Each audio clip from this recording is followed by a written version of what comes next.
Carrie Beck with howtoteachwriting.com and curriculumconnection.net. We'll just take a little coffee break, looking at some new products that we had received some review copies, and let me tell you, they are outstanding. When I first looked at these, I will tell you that I was a little hesitant. I wasn't sure that there was enough in there. I just didn't really understand what it was.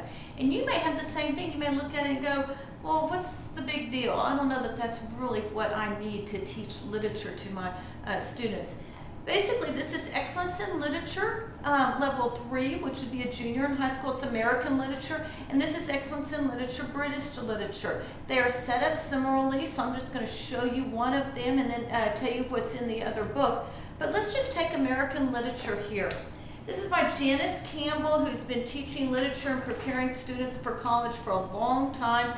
This is basically a college prep class. And it begins with just an introduction, as most manuals do. It gives the objectives for excellence in literature and tells sort of the format of the course. And then how to gain success from this course as well. This is really for the students to go through, but the teacher will need to be monitoring along the way. But what I like about this is it does talk about mentoring. If you are into leadership education, as many of you are, talks about what the book will help you with, the student will help you with, and what the writing mentor is supposed to do. Now, do you frequently ask questions? It talks about, is this everything that I need? What should be in my study area? And she suggests that you need good lighting, you need a dictionary, a thesaurus, Write for College handbook, a reading log, and obviously pens or pencils and sticky notes, along with a computer to write your essays. But here's a question I find very interesting. It says, you don't tell me how many pages to read each day. How will I know? Her response is, this is a college prep class, and you need to start making decisions for yourself. That's all what leadership education is. You need to be raising your kids to be able to make decisions for themselves. So she does give some guidelines, but she's not going to tell you day 1, day 2, and day 3. That may be a drawback for you. You may need someone that tells you day by day actually what to do. If you need that, you need to go get just a regular literature textbook. That is not what this course is. This course is designed to prepare kids for college so they can think for themselves and be able to study for themselves, which I would think most parents would want for their kids at this time period. She talks about how much time it will take. She expects that it would take about an hour per day, either reading and or working on your exercises. Vocabulary work might take a little bit longer. And then about library books and buying the books and that type of thing. Then she has a section on how to read a book. It says some books are meant to be tasted, some swallowed, and some few digested. This is the type of books that we're going to go through, the ones that are digested. And you're not reading the wrong book. How to read a book is very important at the high school level because depending on whether it's fiction or nonfiction or what the purpose was, she gives you top tips on how you can read that more efficiently and more effectively in poetry. Then finally in the introduction is worldview through literary periods, telling you the different periods of medieval, Renaissance, neoclassical, that type of thing. Then we get to the unit. The first book in American literature is Autobiography of Benjamin Franklin. Fantastic book. I just read it last November, I believe. If you haven't read it, you ought to read it too, if you're not one of the students. But she tells you what text to use, and if you're going to use honors text and you want to go a step above, what you should do there. Then some background about what time period this is, an introduction, and then she tells you specifically what you should be thinking about as you read it and what to be noticing. Then many, many pages of resources, depending on the book. Some books have more resources, but some background readings of other people of that time period, biography and links online that you can go to, audio books, video books that you can use, poetry at the same time, visual art and music. She talks in the introduction about why you would want to incorporate arts and music in a literature course, and then gives a historic context, places to go, and then different quotes from Franklin. At the very end of the chapter, here we are, we have assignment schedule, week 1, 2, 3, and 4.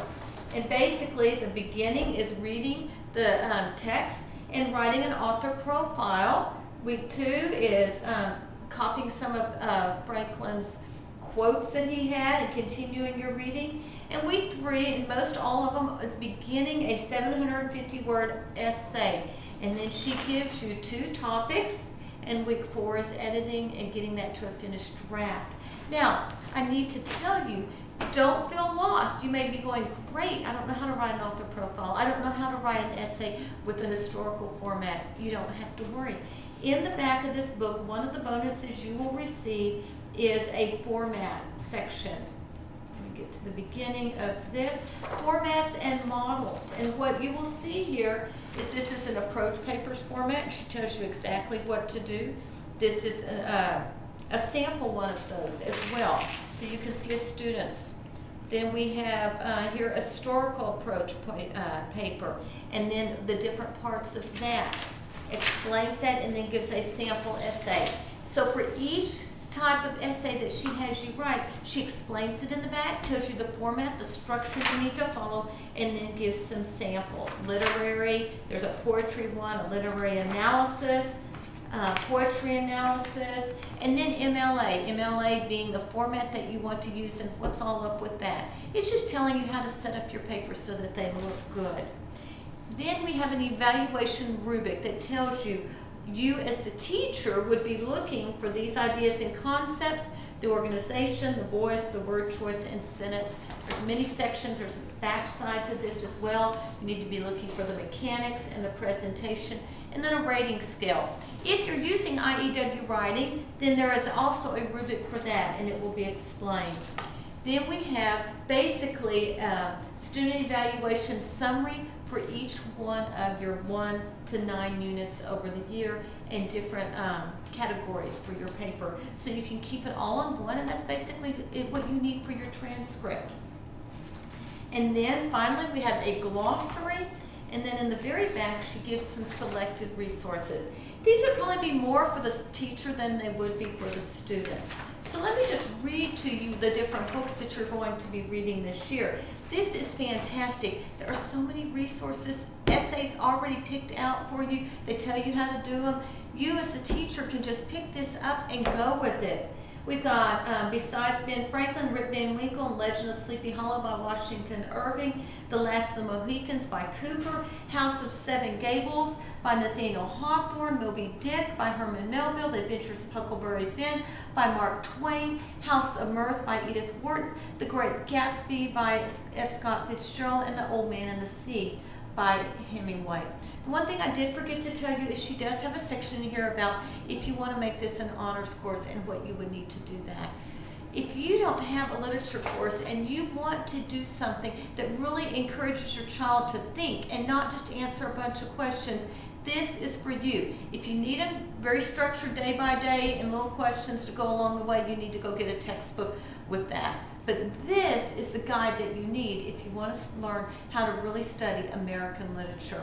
Let me just finally close with the British literature. It's the exact same type format, but you will be reading Beowulf, Canterbury Tales, Sir Gawain, King Lear, Paradise Lost, Pride and Prejudice, Great Expectations, Wuthering Heights, and To the Lighthouse by Virginia Woolf.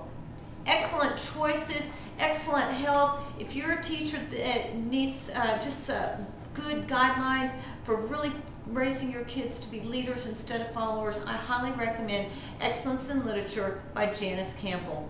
Well, I'm Carrie Beck, howtoteachwriting.com and curriculumconnection.net. If you want to get a copy of this, you just go to the next screen and you'll see the link that you can order your own copy. Have a great day.